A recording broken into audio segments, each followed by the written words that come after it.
Bueno, y el título del programa Dólar Imparable, hoy un nuevo récord, 21,52. Sí, el tema es hasta dónde va a seguir este dólar. En el gobierno, ¿qué es lo que dice Marcelo? Tranqui, tranqui, no pasa nada. Efectivamente, ¿no? La pregunta es si esto es un temblor, algo que, digamos, va a ser pasajero y se puede sofocar, o es el inicio de un problema mayor, ¿no? Si este temblor se traslada a la economía argentina. Y la preocupación que tiene toda la gente. Ahora vamos a contar detalles de cómo se está comportando el dólar, cuánta plata tenemos, si vamos a bancar lo que sea que suba. Ahora, en las reuniones que hay dentro del gobierno nacional, el mensaje que da Macri es: salgan y lleven a tranquilidad a la gente, decir que todo está bajo control, Sí. que en realidad no pasa nada. Hoy hubo una reunión, ¿viste? Sí. En Olivos. Hay un tema que tiene, que el problema que todos los miembros del equipo económico, incluido Sturzenegger, ¿viste? No tienen mucha credibilidad en lo que dicen. O sea, afirman, estamos bien que yo, pero todo mira. Y tuvieron que poner a un vocero en los últimos días. Sí, el vocero es Marcos Peña, el jefe de gabinete, que es vocero. Macri decidió que sea vocero para el dólar y que sea el vocero para las tarifas. ¿Qué dice Marcos Peña? El mensaje que baja de Macri: no hay motivo para estar intranquilo. Y la pregunta que yo te hago a vos, si hay motivo. Claro, a ver, más allá de esta puesta en escena, obviamente el gobierno está siguiendo muy de cerca. Primero, desde que comenzó el año, vendieron 6.800 millones de dólares. Pero en el último 10 días vendieron de esos 6.000, 4.800 millones de dólares. Hoy vendieron 500, se evaluó un 5%. Evidentemente, Edgar, hay un tema que es epicentro internacional. Se subió la tasa de interés internacional de Estados Unidos y en todos los países están devaluando. Brasil, Europa, Colombia, México. O sea, eso es un contexto internacional. Ahora, me parece que hay errores domésticos en la implementación de la política. Es una suerte de zigzag, ¿viste? Y vamos para un lado, no, hacemos esto, después vamos a hacer lo otro. Y eso le metió un ruido terrible a la economía. Bueno, ¿no? tan importante es lo que vos decís, Marcelo, que desde el gobierno que dicen, vayan y digan que esto es producto de los mercados internacionales del mundo y producto de los grandes bancos, las grandes empresas, pero que puertas adentro del gobierno está todo bien. Sí, el tema es el siguiente. Es cierto que es un tema internacional. Es cierto que los que se están llevando los dólares son las grandes empresas, los grandes fondos. Pero hay dos cosas domésticas que le agregan. O sea, Argentina, junto a Grecia y otros países, fueron de los que más sufrieron esta crisis internacional. ¿Por qué? Por un lado, la economía es vulnerable, tiene un gran grado de vulnerabilidad. O sea, el déficit fiscal lo financiás con deuda.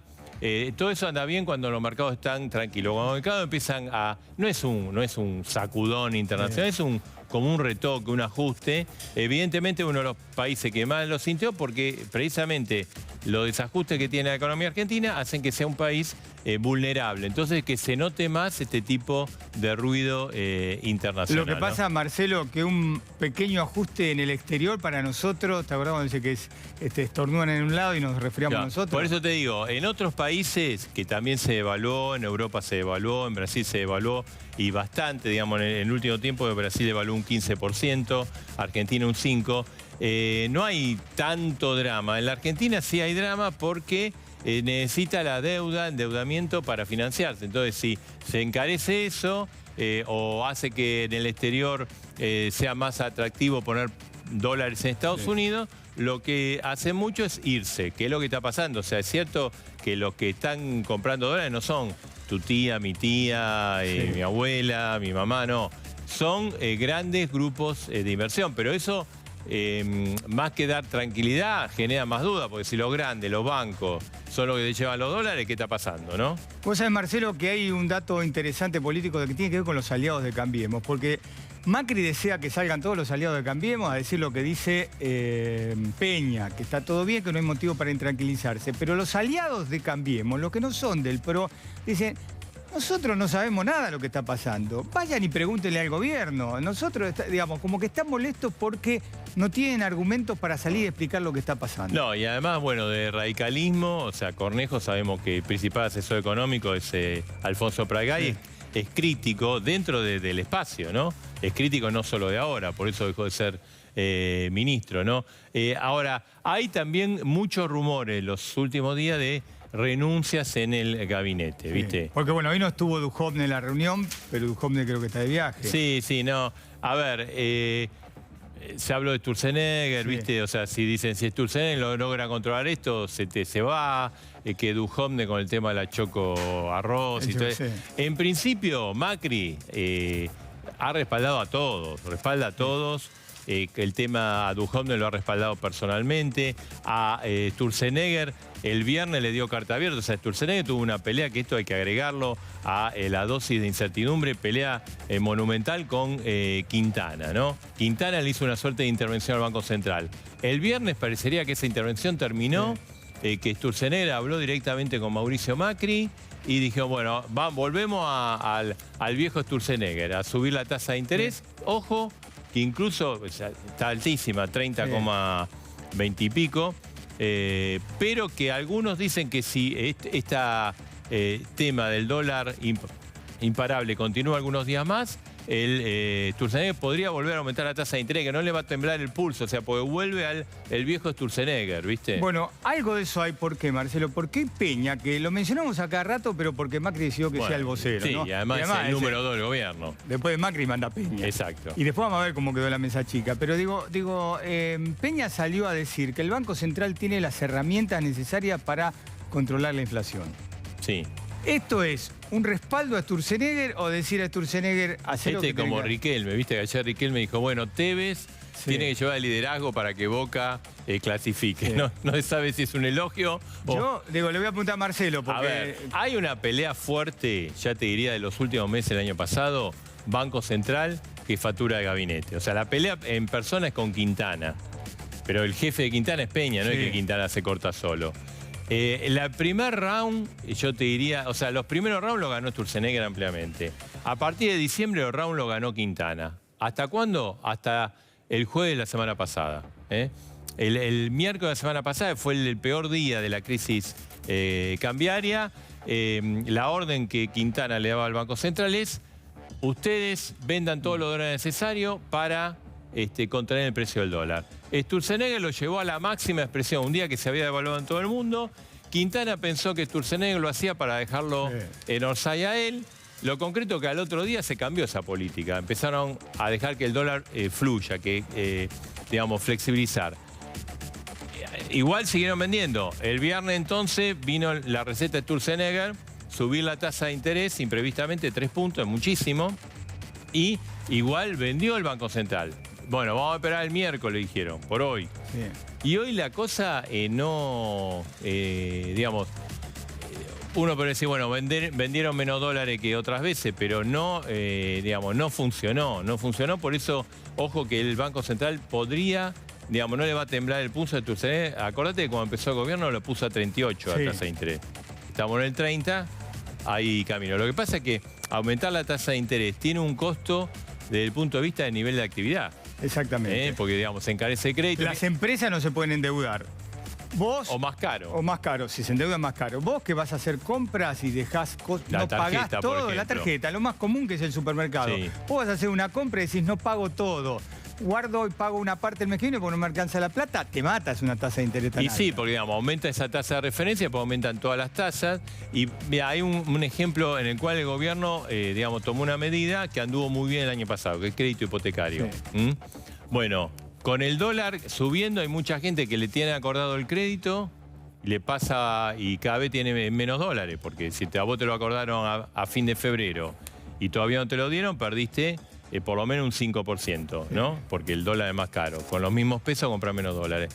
Y también el tema de la tasa de interés encarece absolutamente todo. Con lo cual, esto puede influir, por ejemplo, sobre el mercado inmobiliario, que es un mercado que anduvo muy bien, fue uno de los ejes de la reanimación económica, ¿no? El que está metido, ¿qué te dicen los bancos cuando vas a consultar? El que está metido, si vos estás metido en un crédito hipotecario, ya te lo van a dar, lo que te dice el banco es: quédate tranquilo, si el dólar sube, porque nosotros te vamos a dar un poco y te extendemos el plazo para pagar. El plazo, sí. Pero... Sí, ahí en los créditos suba, más que el problema del dólar, o sea, el dólar es para aquel que te otorgaron el crédito el 1 de marzo. No la inflación que tenés que pagar el UVA, el costo del departamento. Claro, o sea, ese es el problema. Te dieron bueno, tenés ponele 2 millones de pesos, 1 millón, Sí. comprabas tantos dólares en 1 de marzo. Ahora comprás muchos menos. Ese es el problema. Ahora, el otro problema es más la inflación. ¿Viste? La inflación... Ese es para el UVA, que sea... Claro, para el UVA, o sea, para aquel que ya está pagando el crédito y obviamente con un nivel de inflación en el orden del 22, 23, como puede ser este año, se te indexa la cuota a ese nivel y se te indexa la deuda. Sí. Entonces ahí entraría esta cláusula de extender los plazos, ¿no? Para la economía. Marcelo, hoy se dedicaron del gobierno a destacar que en esa reunión en Olivos, que es cierto, es la reunión de seguimiento que se hace habitualmente, lo que pasa Todos es los que... días reuniones, te digo. Sí, después de 4 días había mucha expectativa en la apertura del dólar. Lo que resaltaban hoy es, no, ahí fueron Cabrera y Frigerio como para decir, el dólar preocupa, pero no, está todo bajo control. Fueron Cabrera que Macri lo viene marcando de cerca con el tema de las inversiones, ¿no? Sí. En el exterior, la relación con Estados Unidos, el aluminio, el acero, todo eso. Y Frigerio en la negociación con los gobernadores. Como diciendo, ven, estaba Cabrera y estaba Frigerio, no es todo dólar en este país. No, claro, o sea, la idea de gobierno, y me parece bien, que dar tranquilidad. Sí. El tema es que, los inversores, o sea, los que vinieron y pusieron la plata, por X motivo, por la situación internacional, por los problemas domésticos, porque cambió el escenario, y dice, mira, yo me quiero ir, quiero los dólares. El Banco Central, Sturzenegger, dijo, no, yo voy a cumplir con aquello que vinieron, le voy a pagar los dólares. Ahora, no vaya a ser, digamos, que estemos financiando la salida de los capitales, ¿no? O sea, porque... Primero vinieron, pero para especular, claro, y ahora se van. El tema es que básicamente la idea es, bueno, el dólar, el tema, ¿sabes qué pasa, Edgar? Que todo este lío le metió ruido a la economía en el peor momento, ¿no? En el momento donde hay inflación, donde la gente no se sabe para dónde va. Aumentaron las tarifas. Efectivamente. Entonces, cuando hay ruido de dólar, ya lo vimos varias veces. O sea, mucha gente para operaciones y, che, a ver qué pasa. Mucha gente dice, che, la plata la tengo en el banco, la saco y compro dólares. ¿Viste? Hay un movimiento, o sea, esto es así. No te digo los grandes grupos. Entonces, le mete mucho ruido a la economía, le mete mucho ruido a la actividad económica, comercial. En un momento complejo, Marcelo, para el gobierno, ¿por qué? Porque la imagen, después nos vamos a ocupar en A Dos Voces, la imagen de Macri cayó producto del aumento de las tarifas, cayó producto de la inflación. Entonces hay funcionarios en el entorno más chico de Macri que temen que esto también, que como vos decís, le meta de ruido a la economía en sí, también ponga su granito de arena en el tema de la imagen presidencial. Así es, bueno, después lo vamos a hablar. Ya está llegando a los estudios A Dos Voces Domingo Cavallo, ahí pasa Edgardo, bien, dale. Ahí está, vamos a hablar con él, uno de los economistas más polémicos, momentos de gloria, momentos turbulentos. Domingo Cavallo habla a Dos Voces en instantes, una entrevista imperdible. ¿Cómo está viendo esto? ¿Es verdad que habla con la gente del gobierno? ¿Qué recomendaciones le hace? ¿Qué piensa de Macri? ¿Qué piensa del dólar? Bueno, en instante, Domingo Cavallo en A Dos Voces. Y me vine para este lado porque tenemos muchas cosas más en A Dos Voces con Marina Biuso, con Sergio Farela. Tenemos un informe de Sergio sobre el caso Odebrecht y sobre todo con el ex de Susana Jiménez. Sí, Edgar, el Corcho Rodríguez, el testimonio que lo complica en la causa por presunto pago de sobornos. Este testigo lo lleva directamente ante la justicia al ex de Susana Jiménez. Muy bien, pero además de todo eso, tenemos a Marina, ¿por qué? Porque lo habíamos dicho hoy, Marina. Hoy fue un día para el gobierno donde tenía pocas expectativas de abortar los dictámenes, o un dictamen en el Congreso sobre las tarifas. Tercer miércoles, sé que el Congreso se dedica a esto. Estuvimos ahí en el Congreso, nosotros venimos hablando de este aumento de tarifas, el tarifazo en primera persona. La semana pasada hablamos con consumidores, con usuarios, con grandes empresas, con pymes, electrodependientes. Fuimos a hablar con usuarios, pero con usuarios muy particulares, pues son usuarios con banca. ¿Cuánto pagan los diputados? Bueno, con Marina, con Sergio, en A Dos Voces y también con Marcelo Bonelli. Y acá estamos, mirá. Este es el muro de la quinta presidencial de Olivos, Muro. Acá está. Nosotros estamos al lado de afuera, como siempre. Ahí están toda la gente de Cambiemos. O sea, ¿qué está pasando atrás del muro de la quinta presidencial de Olivo. ¿Qué está pasando con Macri, con sus colaboradores inmediatos, con los que eran amigos y dejaron de ser amigos? Producto de las cosas que no están saliendo, como el gobierno imaginó en materia económica, producto de las internas del gobierno y producto de la caída de la imagen de Macri. ¿Cuántos quedaron adentro de la Sí. Quinta de Olivos políticamente, no? Sí. Porque hay muchos que van, entran, salen. Sí. ¿Y quiénes son Los que tienen verdaderamente peso al lado de Macri. Exactamente, ahí tenemos. Está Gargano Michetti, Pratgay, Frigerio, Lopetegui, Cornejo, está Vidal, Peña. Monzó, Melconian, Caputo, Rodríguez Larreta, Sanz, uno de los armadores de Uno de los primeros que se fue del muro. Falta Carrió por ahí, pero de repente llega. Está escondida, Carrió. Bien, vamos a hablar en un ratito. ¿Qué Dale. está pasando atrás del muro de la Quinta de Olivos? Te lo vamos a contar. Y ya está Domingo Cavallo, lo tenemos acá. ¿Qué tal, Domingo? ¿Cómo está? Hola, ¿cómo te va? Bien, muy bien. Muy ¿Cómo bien. anda? ¿Cómo le va? Buenas noches. Hola, ¿cómo te va? anda? Bien. Cada vez que aparece Cavallo en escena, genera ruido. Sí. Para aquellos que dicen, uy, volvió Cavallo de vuelta, ¿qué pasa con la economía? Aquellos dicen, lo está asesorando el gobierno. Aquellos dicen, pero Cavallo, no te olvides de la crisis del 2001. ¿Por qué volvió a reaparecer en escena, Cavallo? Yo no desaparecí nunca, excepto que trabajé tratando de ayudar tanto al gobierno de Kirchner como al gobierno, por supuesto, de Macri, incluso al de Cristina Kirchner. Yo lo que hago es escribir libros. Escribí en el año 2008 Estanflación, donde les anticipaba que tal como iban, llevaban el país a la estanflación. Y ahí en el prólogo digo que ojalá Kirchner lea este libro como prestaba atención a todas las reuniones que teníamos en la década de los 90. Después escribí este libro, Camino a la Estabilidad. Lo escribí en diciembre del 2014.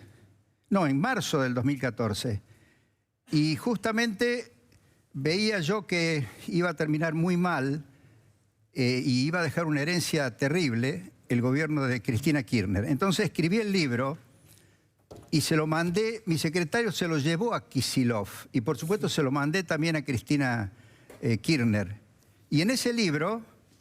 ¿Se lo recibieron? Sí, Kicillof se sorprendió, pero José Luis, que tiene mucha habilidad, se lo entregó. Y también se lo mandé a varias personas del gobierno de Cristina.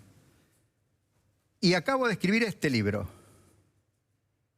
Todo lo que he hecho respecto de Macri es enviarle a Macri y a casi todos los miembros de su equipo este libro.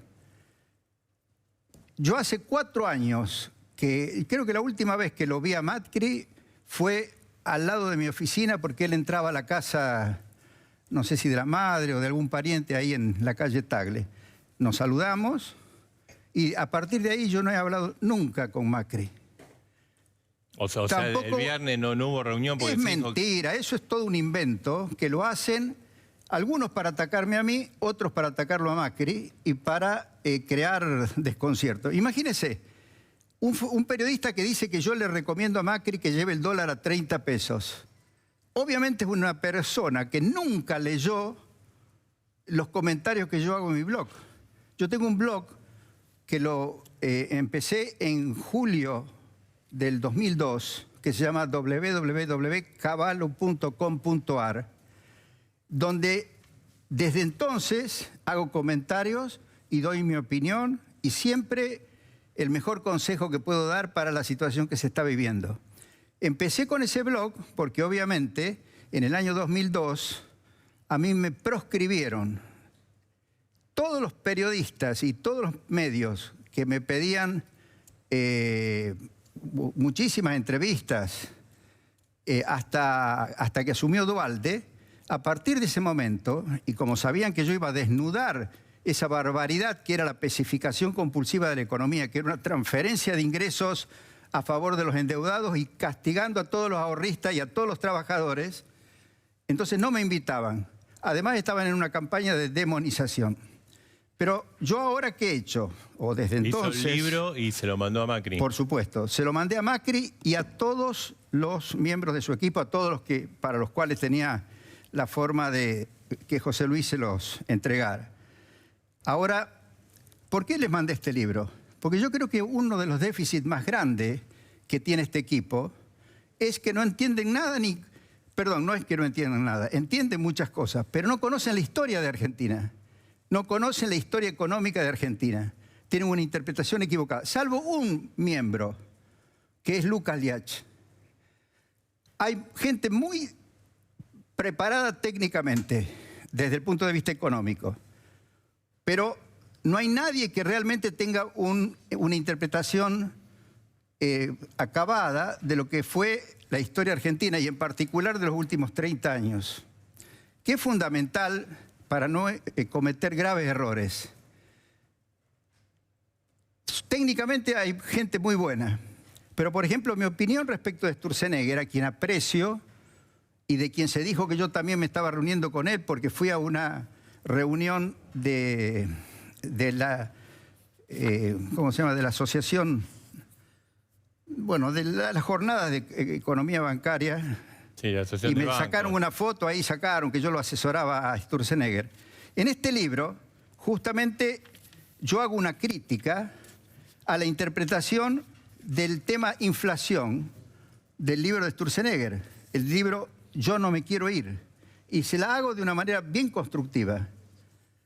Y si leen este capítulo, van a entender muchos de los problemas que hoy tiene la economía argentina. Pero sí, perdón, sí. ya que me invitaron, déjenme exponer. Sí. Entonces, ahora les he mandado este libro. Y por supuesto, yo vengo escribiendo en mi blog análisis muy detallados y anticipándoles los problemas que se van a presentar. Por ejemplo, yo vengo diciendo, y se los dije en reiteradas oportunidades, que el Banco Central emitiera deuda pagando interés para colocar fuera del sistema bancario, es decir, para colocar entre el público en general o a los que trajeran capitales del exterior de corto plazo, de largo plazo, lo que fuera, para hacer eso que se llama carry trade. Eso era un peligro enorme, porque así como entran esos capitales, se pueden ir. Y cuando se van, como el que tiene que pagarlos es el Banco Central, una de dos, o emite muchísimo dinero, o se ve obligado a pagarles una tasa de interés todavía más alta para que no se vayan. ¿Qué pasa ahora eso? Claro, pero ese tema que es tan clave y que además cualquier experiencia, no solo de Argentina, sino del resto del mundo, te indica que debe ser así. Yo no entiendo por qué no le prestaron atención. Ahora, una cuestión importante. Eso no significa que el Banco Central coloque deuda, maneje los encajes legales y haga todas las transacciones que quiere con el sistema bancario. Pero el Banco Central no se tiene que meter en el funcionamiento del mercado de capitales y en el proceso de endeudamiento del Estado. Esa es responsabilidad de las autoridades fiscales. Cavallo, le bajo un poco al llano el tema para entenderlo mejor. Lo que está haciendo el Banco Central de poner tanta plata para tener control del dólar, ¿está bien o está mal? No. Lo que está bien es que a los que se quieren ir, que vinieron por eso que se llama carry trade, es decir, buscando una enorme diferencial entre la tasa a la cual le prestan al propio Banco Central y el ritmo al cual se devalúa, que esa gente se vaya. A esa gente le tienen que entregar las reservas, le tienen que tomar las LEVAX, y las LEVAX las tienen que nunca más volver a colocar fuera del sistema bancario o en el mercado. En el medio estamos todos nosotros. Bueno, pero acá todos yo los días, lo que le estoy explicando es cómo se debe encarar el problema que están enfrentando. En lugar de eso, muchos colegas míos y muchos periodistas prestan atención a que si se pelean Quintana con Sturzenegger, eso es una anécdota. Aquí el gran problema es que Sturzenegger ha explicado con claridad cómo ve él el funcionamiento de la economía y qué tipo de herramientas va a utilizar. Esa explicación que él ha hecho, que es para cualquier economista que ha estudiado bien todos los temas monetarios y que acepta los supuestos de los cuales él parte, parece impecable. Pero los supuestos de los que él parte son equivocados. Por ejemplo, sostener que la volatilidad cambiaria disminuye la demanda de dólares es no conocer la realidad argentina. La volatilidad cambiaria lo que hace es aumentar la demanda de dólares del público en general y de la gente en Argentina. Ahora, pero, perdón, yo quiero explicar bien porque si no, no se entiende lo que digo. Ahora, por supuesto que si aparece que una corrección que introduce el Banco Central en el manejo de su política monetaria, como es decir, ahora, si es necesario, vamos a intervenir en el mercado cambiario, para eso tenemos las reservas, y además que se vayan los que trajeron capitales de corto plazo tratando de hacer esta bicicleta financiera mejor, y después que no vuelvan. Ese tema lo presentan como una imposición del Ejecutivo no aceptada por Sturzenegger. Entonces, ahora, ¿quién es el Ejecutivo? Y Macri. Bueno, entonces acá viene el problema que yo creo que es muy serio y que yo le diría a Macri, si alguna vez me hubiera consultado algo. Macri no puede ser su propio ministro de Economía. Ese error ya lo cometió Néstor Kirchner, que creía que él podía manejar la economía. Un presidente tiene demasiados temas, y hay algunos los está manejando muy bien, como por ejemplo la política exterior. Yo la aplaudo, es realmente ejemplar. El otro día, cuando vi un reportaje conjunto que hicieron el presidente Piñera y el presidente Macri, realmente yo los aplaudía, porque por fin tenemos un presidente, como fue Menem también en su caso, que se interesa y trabaja y trata de vincular a Argentina al mundo de una manera constructiva. Ministro de Economía, dice que eso no. Él no puede ser su propio ministro de Economía. Un país necesita una persona que entienda globalmente cómo funciona la economía.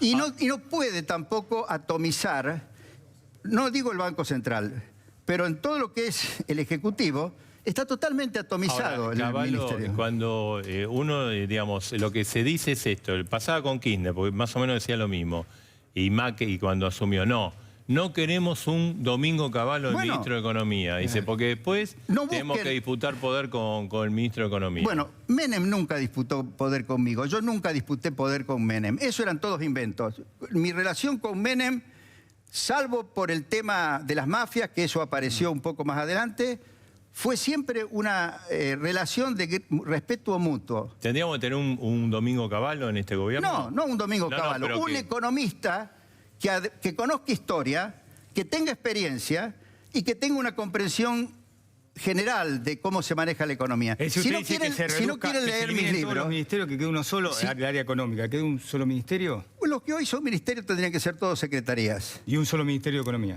Bueno, un Ministerio de Economía, yo diría más, un Ministerio de Economía que por supuesto incluya no solo Hacienda y Finanzas, sino que incluya también energía, producción, agricultura, o sea... Es un superministro ese. No, es un ministro de Economía, con la responsabilidad de realmente... O sea, falta un ministro de Economía que coordine todo. Así es, falta un ministro de Economía. Y eso no lo van a reemplazar.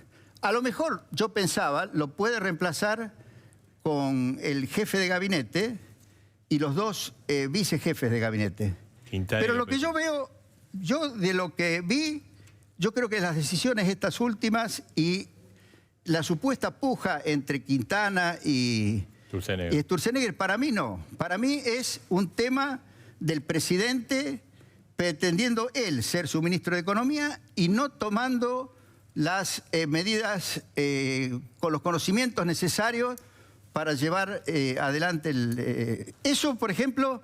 ¿Y quién dentro de los ministros? No, bueno, eso... ¿A quién ve usted? Mire, yo no... Los ministros son todos muy buenos. ¿Pero quién podría ocupar el lugar de uno? Yo no voy a dar ningún nombre, porque además basta que yo dé un nombre para que lo queme, de acuerdo a la interpretación que hace toda la clase política y muchos de los socios que tiene el propio Macri en Cambiemos. Bueno, uno de los socios usted lo trató políticamente, ese radicalismo. Sí, sí, por supuesto. No solo que lo traté, sino que lo sufrí. Lo sufrí mucho más que el peronismo. ¿Es un mal socio el radicalismo para usted? No, depende de quién y de qué actitud tomen los radicales.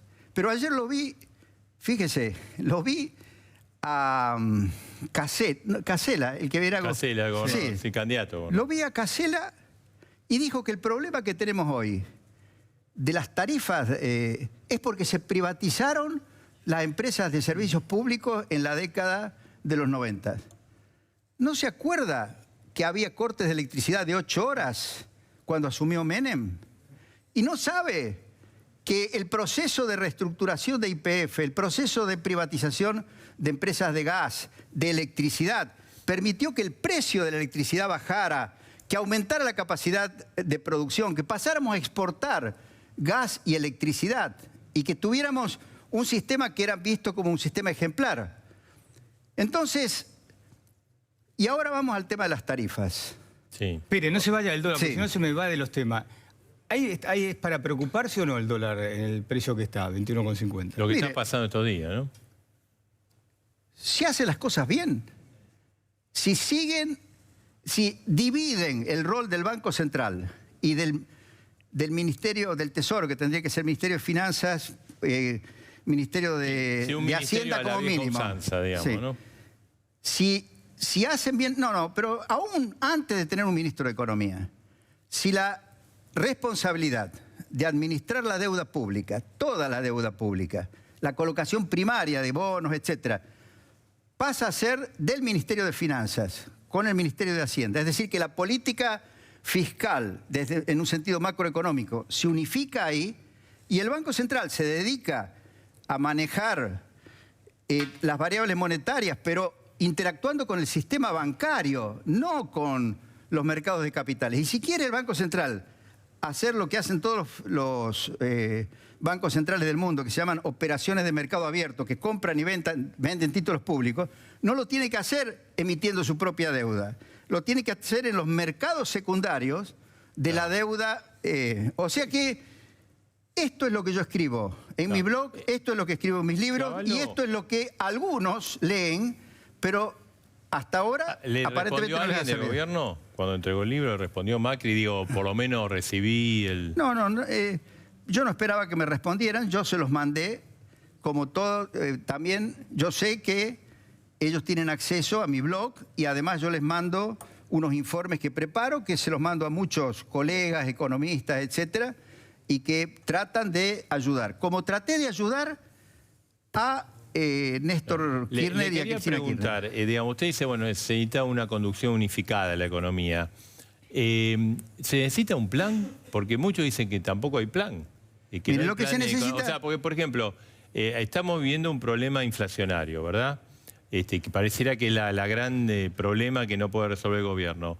Usted aplicó un plan en su momento de la convertibilidad que se cortó, también lo hizo Surreal, exitosamente, por lo menos al comienzo, que se cortó la inflación. ¿El gobierno necesita aplicar un plan coherente? Lo primero que necesita un gobierno que quiere resolver los problemas heredados es organizar bien la economía. ¿Organizar bien qué significa? Por ejemplo, tomemos el tema tarifa, porque es un muy buen Sí. ejemplo. Lo que han hecho es aumentar las tarifas. Como antes las había congelado Kirchner y antes Duhalde, porque esto empezó con Duhalde, no con Kirchner, ellos ahora aumentan las tarifas. Ahora, ¿a dónde terminan? ¿Cómo queda? ¿Cuáles son las reglas de juego futuras del sector energético? Ellos lo primero que tendrían que haber hecho es organizado el mercado mayorista eléctrico, el mercado mayorista del gas, el mercado mayorista del petróleo, y haciendo funcionar ese mercado mayorista exactamente de la forma como funcionó hasta el año 2001. Y además esto que yo estoy diciendo, se los dijo Carlos Bastos en la Fundación Pensar y se los dijo después. ¿Y por qué Pero no lo hicieron? No lo hicieron porque no entienden. Aranguren podría haber sido quizás un buen presidente de YPF y es un hombre honesto y yo no creo en todos esos ataques que le hacen con respecto a la honestidad. Sí. Pero obviamente no entiende el funcionamiento de lo que es un sistema petrolero, un sistema... Cuando yo digo sistema, me refiero a las reglas de juego que tienen que hacer funcionar. Y si no hay reglas de juego, por más tarifas que le den, no van a venir las inversiones.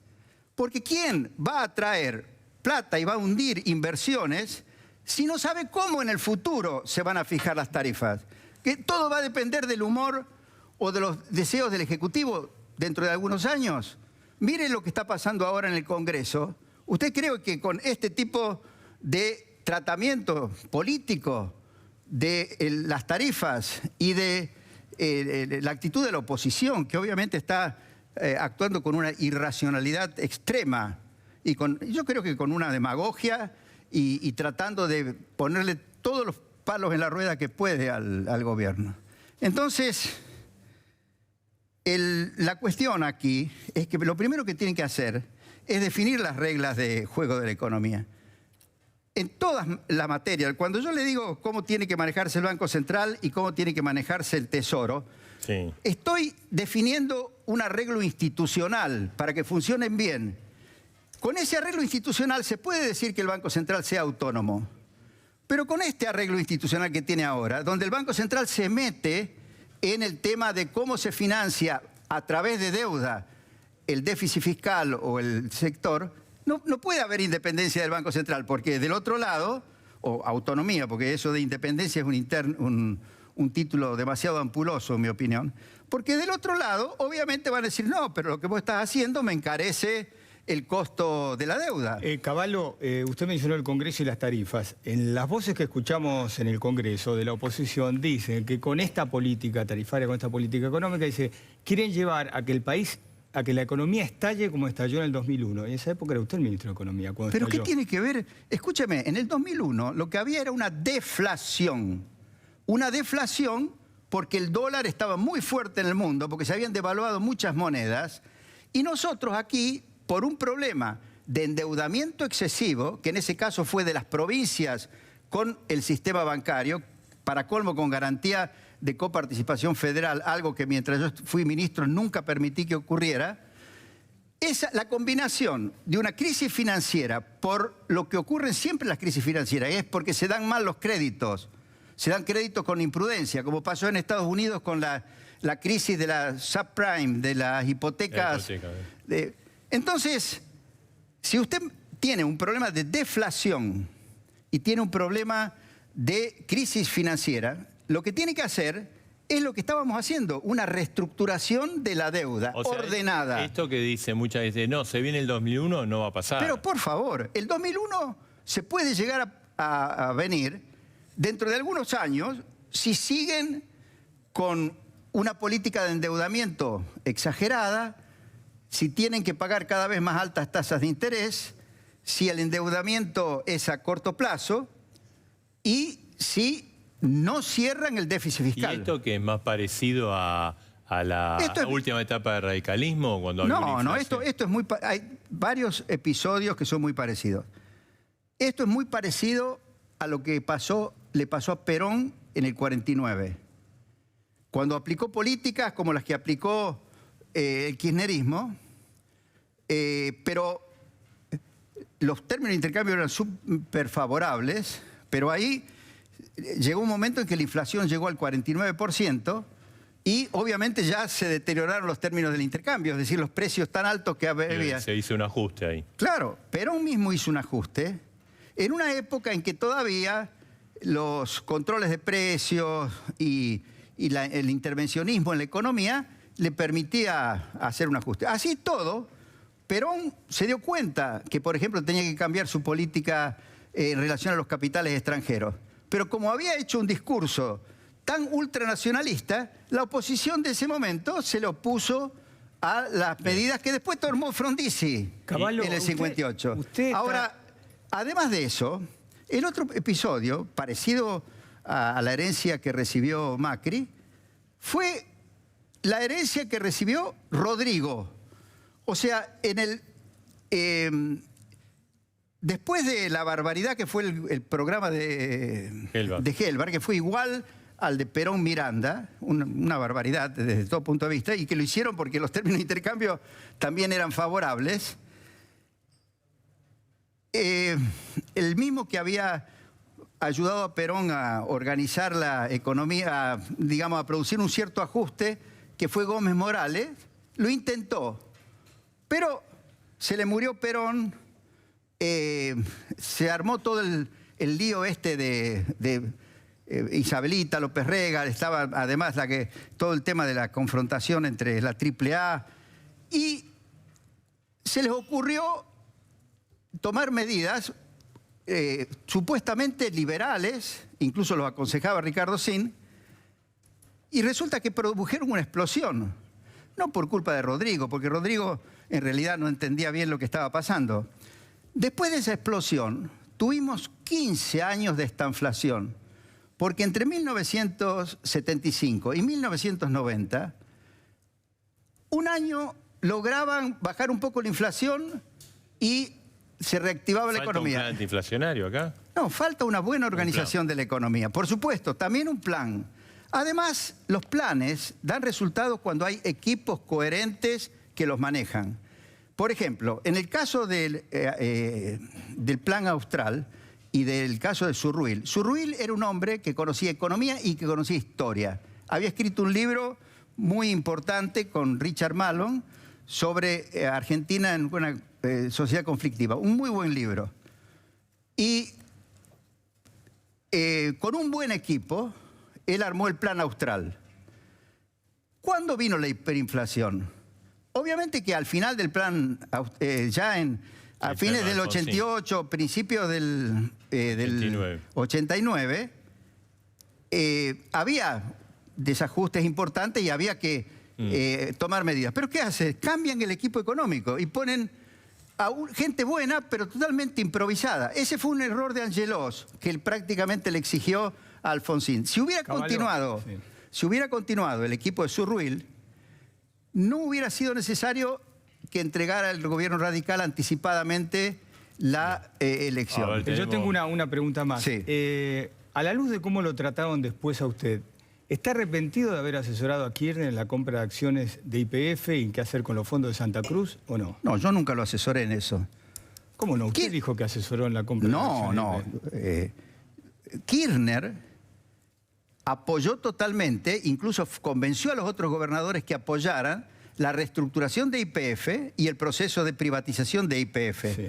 E inteligentemente él aprovechó las acreencias que tenía, como la tenían también otros gobernadores, porque porque la nación no les había pagado las regalías hidrocarburíferas y nosotros se la habíamos reconocido, la aprovechó para transformar eso en acciones de YPF.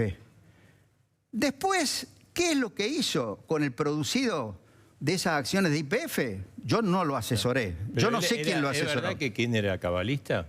No, qué cabalista. Kirchner era un hombre que en esa época quería gobernar bien, en mi opinión. El grave problema de Kirchner, y eso está explicado aquí en este libro, que se llama La metamorfosis de Kirchner, es que después de ver todo el zafarrancho que había hecho Duhalde, él vio que había dos elementos que para él eran claves. Las altas retenciones a las exportaciones, porque le daban recursos, con lo cual él iba a poder disciplinar a todos los gobernadores. Y además, como le venían los términos de intercambio muy favorables, dijo, bueno, yo acá voy a poder empezar a congelar precios o mantener congelados los precios, las tarifas, etc. Y entonces él buscó poder y dinero. Poder y dinero. Y eso es lo que para mí, arruinó su gobierno. Y después vino Cristina, que obviamente se ideologizó, aceptó aquello de que el socialismo no había funcionado porque no existía la planilla de Excel. Yo les voy a contar una anécdota. Yo estuve unos días después que estuvo Kicillof en China, en Pekín, y yo estoy junto con el presidente del Banco Popular de China en el grupo de los 30 y le pregunté, dice, bueno, me hizo acordar de las presentaciones que hacían los economistas aquí en China en la época de Mao Zedong, o antes de que llegara Deng Xiaoping. Entonces, Caballo, Gracias, ¿eh? ¿No Bueno, va a dejar los libros? Sí, por supuesto. Bueno. Y se los dejo. Pero la verdad le tiene que responder Macri, me parece. Si, No, no. si Macri, Yo no- Macri lo invita, iría Mire, a hablar con él. No, yo no pretendo ni que me inviten, ni pretendo hablar con nadie. Yo lo que pretendo es que la experiencia que yo tengo y los conocimientos que yo tengo, en la medida en que crean que les sirve, lo aprovechen. Si no lo quieren aprovechar, allá ellos. Pero por el bien de la Argentina, yo creo que tienen que aprovechar la experiencia. Si no les gustan mis libros, pueden leer con atención varios libros que ha escrito sobre historia económica Juan Carlos de Pablo. También Liach, Lucas, y también Juan Liach, el padre, con Gershunov. Además, tenemos historiadores excelentes como Jerry de la Paulera, muchos historiadores que realmente pueden transmitir la experiencia, porque no puede uno gobernar sin valerse de la experiencia anterior. Igual, Creer que Cavallo, todo va a ser diferente hacia el futuro. Esto no me lo va a poder negar. El fantasma del corralito nunca se fue en este país, porque cada vez que hay lío con el dólar, empieza a circular por las redes sociales, bien o mal, con intención o mal. Bueno, se porque vino han otro corralito en la engañado, Argentina. porque toda la campaña que se hicieron, desde... Pero el corralito sufrimos muchos en este país. No, usted lo que sufrió, y lo que sufrió la gente, fue la pesificación y la devaluación de Duhalde. Eso fue la estafa más grande que se podría haber hecho. Y fíjese... El corralito también. No, Sí, absolutamente no, porque el corralito no le impedía el uso de sus dineros ni se los desvalorizaba en absoluto. Ahora, ¿qué pasó ahí? Ahí no manejó un equipo. Ahí a Duhalde lo convenció el de la Unión Industrial y que está ahora con Massa, De Mendiguren. de Mendiguren. Uy, Y por el lío supuesto... desarmado acá. No digo, el lío desarmado, porque de Mendiguren vas a ir por todos Pero lados. que salga, si todas las barbaridades que dice se autocalifican. Pero ahí, ¿qué pasó? Decidieron sacarse de arriba las deudas, introduciendo inflación, que pacificar significa volver a introducir violentamente la inflación, y por eso tenemos ahora inflación. ¿A costa de quién? De los depositantes. Por ejemplo, vos, que seguramente tenías depósitos en dólares, y que te lo especificaron y te quitaron un alto porcentaje. Y también a costa de los trabajadores, porque le bajaron el sueldo a los jubilados. Pero también hoy, por ejemplo, en alusión a lo que me llamó Perico Pérez, me escribió Perico Pérez, el jugador de fútbol de Racing Independiente, de la selección, que fue uno de los abanderados contra el Corralito, y dice, ¿se viene Corralito? ¿Estamos mal? ¿Qué está pasando? Bueno, lo que pasa es, ¿sabe por qué le llamaron corralón a lo que hizo Duhalde? Y para decir que era culpa del corralito. ¿Y por qué me metieron preso a mí? ¿Por qué hicieron toda la campaña de prensa que hicieron en ese momento? ¿Por qué no me dejaban hablar? Yo vine a este canal después del 1 de enero del 2002. Sí. No vine. Sí, Vos sí, me sí. entrevistaste cuando todavía era Rodríguez A. Lo entrevistamos en un departamento porque usted no quería aparecer en público, que tenía un poco de miedo. Eso fue Después antes... vino en el 2005, estuvo acá. No, yo no Sí, estuve sí, acá. sí. Ah, no sé, habrá estado en una campaña electoral. No, bueno, pero... Bueno, pero siempre me No. miramos, Caballo. Escúchame. No me va a echar la culpa a mí. Que no, No, a vos no te echo la culpa, no te echo- es eso el fue- récord de reportaje, le dice a Domingo Caballo. Escúchame, vos me hiciste un montón de reportajes antes. Como ministro y antes de ser ministro Por y después de supuesto, ser ministro. por supuesto. Y alguna vez te acusaron de que yo te pagaba, lo Sí, cual era una sabrán. vergüenza, porque yo Sabrán. nunca pagué nada a nadie. Nunca ¿no? me pagó nadie. Entonces, ni aceptaría. Pero Por eso tengo problemas siempre con todos los ministros. Pero revisen todas las cosas que hicieron, no solo vos y el Grupo Clarín. Yo diría una gran cantidad de periodistas. Bueno, no importa. No importa. Lo que yo digo... La última vez terminamos mal con esta historia. Pero fíjate vos qué es lo que pasa ahora. Ahora, por ejemplo, la gente quiere dolarizarse. Ha comprado una gran cantidad de dólares para atesorar. Pero, a ver, perdón, sí. ¿por qué no sale el sistema bancario y los bancos a ofrecer que depositen en caja de ahorro a plazo fijo en dólares y le pagan una tasa de interés? ¿No autoriza el Banco Central? Bueno, ahora, no autoriza, pero aún si van hoy a alguien a llevar un depósito, no le pagan nada. Sí, no, ahora, yo le quiero decir esto, Domingo. Por supuesto, la gente tiene miedo porque como una vez le especificaron los depósitos en dólares, va a ser difícil. Pero digo esto, en una economía donde, más allá del ruido de temporal de ahora, donde tenemos un déficit comercial de 8.500 millones de dólares, increyendo. Gastamos 10.000 millones de dólares en turismo. La gente compró 26.000 millones de dólares para guardarlo no sé en dónde. ¿Qué puede pasar? ¿Es viable esto en el tiempo? Bueno, si siguen exactamente como hasta ahora... Esa experiencia, por eso. Si siguen como hasta ahora, y por ejemplo no se ocupan de las exportaciones, pero ocuparse de las exportaciones no es devaluar. Las devaluaciones para los exportadores han sido pan para hoy y mucho hambre para mañana, porque después de las devaluaciones les meten un montón de impuestos que le encarecen los costos de producción, les cobran retenciones y un montón de cosas. En este momento, por ejemplo, no hay aliento a las exportaciones industriales y a las exportaciones de las economías regionales. Claro. No hay reembolsos y reintegros, o son mucho más bajos que los que eran en la década del 90. Y en la década del 90 el impuesto al gasoil no existía, en la década del 90 el impuesto de ingresos brutos para las industrias, para el agro no existía. El impuesto al cheque no existía porque lo pusimos un año y después lo eliminamos. Y Pero recién... siguió. No, no. Lo Acá reintrodujimos... Ningún impuesto que se dijo temporario después sigue. No. El impuesto al cheque recién lo reinstalé yo en el año 2001 claro. como una herramienta precisamente para resolver el problema. Bueno, nunca más lo bajaron. Nunca más lo bajaron, pero No. ¿por qué? Porque se engolosina, porque después creyeron que la devaluación resolvía los problemas de los exportadores y de todo. Y eso no resuelve nada. Caballo, gracias. No resuelve Gracias. nada. Bueno, le quiero decir que muchas veces me discutí, me peleé con Cavallo cuando era superministro, pero que es un tipo leal, que no tiene cosas raras, viste, en la cabeza. Perdón, cuando yo era superministro, no me acuerdo que me hayas atacado. Sí.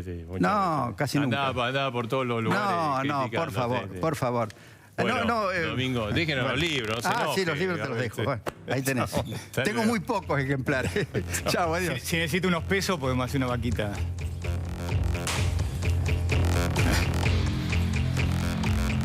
Bueno, Marcelo, a ver, vamos para acá. Nos vamos a Sergio Farela. A ver, de el Corcho Rodríguez, súper complicado, y tenemos el testimonio. Sí, claro que sí. El testimonio que lo súper complica en exclusivo. El ex de Susana Jiménez, y lo tenemos para hablar de él. De Bon Vivant a Valijero, ¿no? Sí, claro, está en la justicia y queda en el escándalo Odebrecht. A ver, la empresa reconoció haber pagado solo en Argentina 35 millones de dólares y al menos en 2 de las 3 causas principales que hay a raíz del escándalo de Odebrecht está complicado justamente Jorge El Corcho Rodríguez, y hay un testimonio que es clave para que la justicia termine citando como imputado al ex de Susana Jiménez. Vos viste que él dice, ¿no, Marcelo? Que él no tiene nada que ver, que no cometió ningún delito. Sí, él dice, yo no tengo nada que ver, hago trabajos de consultoría, pero este testigo se presentó ante la justicia y dijo, yo presencié reuniones en las que estuvo Jorge El Corcho Rodríguez, entre otros José López, ¿se acuerdan? El hombre de los bolsos, y donde él le decía... Es una persona, digamos, que mantuvo una estructura importante, ¿no? No es un 4 de copa, ¿no? No, claro, mirá, fíjate, es Jorge Ernesto Seltzer, el testigo que involucra al Corcho Rodríguez. Fue presidente de la unidad ejecutora del soterramiento del tren Sarmiento, obra que está sospechada de pago de sobreprecios y donde además se han pagado sobornos, y él tuvo reuniones cara a cara con el Corcho Rodríguez y con José López, y cuenta absolutamente todo. Bien, vamos a escucharlo.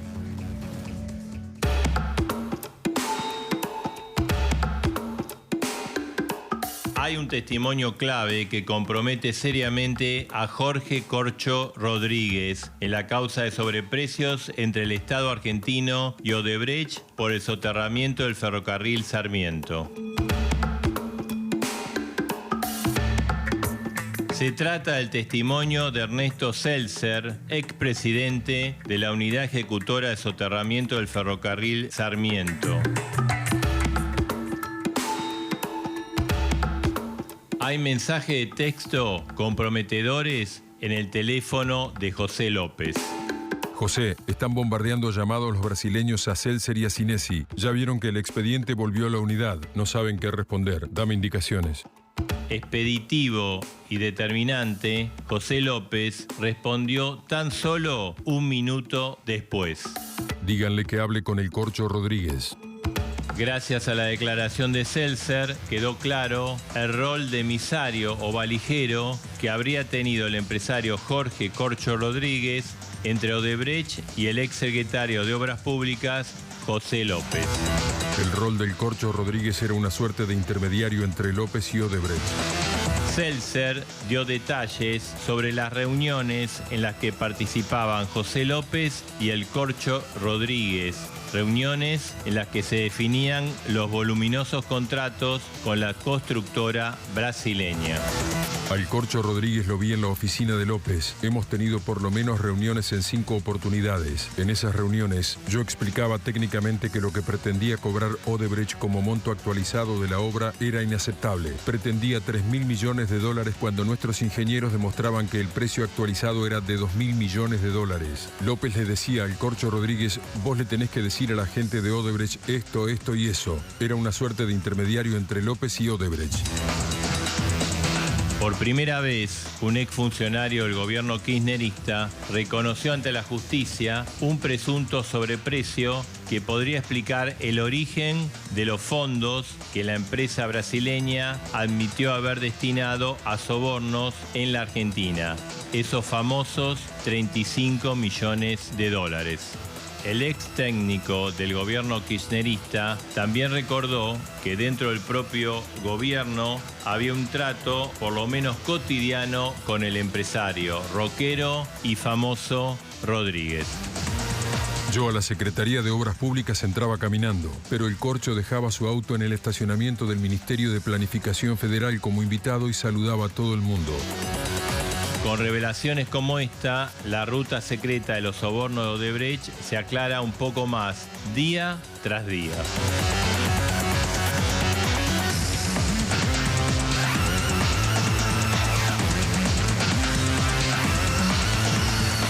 Bueno, testimonio clarísimo. No la tiene fácil. No, con este testimonio lo citó el juez Martínez de Giorgi para el 17 de octubre, ¿qué fecha, no? Para Jorge el Corcho Rodríguez, en la causa del soterramiento del tren Sarmiento, y las últimas novedades tienen que ver con el pedido que hizo hoy la Oficina Anticorrupción y el fiscal Federico Delgado. En conjunto pidieron que también sea citado como nexo de Odebrecht con los funcionarios en otra causa, donde también se sospecha de pago de sobreprecios en la planta potabilizadora del Tigre de la firma AISA. Supuestamente en cuentas que él manejaba se depositaron 11 millones de los 35. Exactamente, 11 millones de dólares son varias transferencias que han hecho al menos 5 sociedades offshore que han transferido a una sociedad constituida en la República Oriental del Uruguay. No aparece al frente de esta empresa Jorge el Corcho Rodríguez, pero sí sus propios contadores. Incluso uno de ellos, consultado por artículos periodísticos y también por la Oficina Anticorrupción, dijo, no, la empresa no es mía, es del Corcho Rodríguez. Bueno, su propio contador dice eso y ahora llega el pedido de la Oficina Anticorrupción. Y las últimas novedades tienen que ver además con la prohibición de salida del país que ya hoy la justicia le dictó, así que Jorge el Corcho Rodríguez, para poder salir del país, ahora tiene que pedir permiso. Es digamos, el testimonio que acá nos mostraba Sergio, muy importante, es inédito, es exclusivo. Es importante porque lamentablemente en Argentina se empezó al revés la investigación. En vez de haber hecho un acuerdo Argentina, el Estado argentino con Odebrecht, como ocurrió en todos los países del mundo, no se hizo, entonces la investigación va por abajo. Esperemos llegar arriba de todo, ¿no? Y que estén todos los involucrados. Porque aparentemente muchos dicen, y mira, no se hizo el acuerdo porque se quiere tapar a alguien, ¿no? Sí, y que no nos quedemos solamente con los intermediarios, con estas personas que eran los nexos, sino que estén todas las patas, los exfuncionarios que están citados, pero también los empresarios. Así que ahora la justicia argentina va a tener que avanzar con esta dificultad que tiene de que Brasil no entrega aquella información que se dice ser clave para el avance de estas investigaciones, pero por suerte aparecen estos testimonios y los teléfonos donde queda registrado cómo negociaba José López la supuesta pago de soborno. Testimonio exclusivo, documento exclusivo, Sergio Farela para A Dos Voces. Bueno, tenemos que hacer una pausa, pero tenemos muchísimas cosas. Última media hora, top, tremenda. top, Vamos ¿no? a seguir con el tema del dólar, ¿no? Porque ya están los economistas Roberto Feletti y Fausto Spotorno. ¿Qué pasa con el dólar? ¿Qué pasa con el ¿Es gobierno un en el dólar? temblor o es algo más importante para Exactamente. preocuparnos? Y viene la bomba, ¿eh? Sí. En instante viene una bomba que tiene que ver, que tiene mucha actualidad. Ahí está, la bomba de las 11. ¿eh? Y Marina Biuso con todo lo que pasó en el Congreso con las tarifas. Y ¿Lo los vamos a muros. meter en la Quinta Olivo o...? Sí, del otro lado del muro. ¿Nos Vamos a dejarán contar pasar? qué pasa. Sí, vamos a pasar. ¿Qué pasa Bien. del otro lado del muro?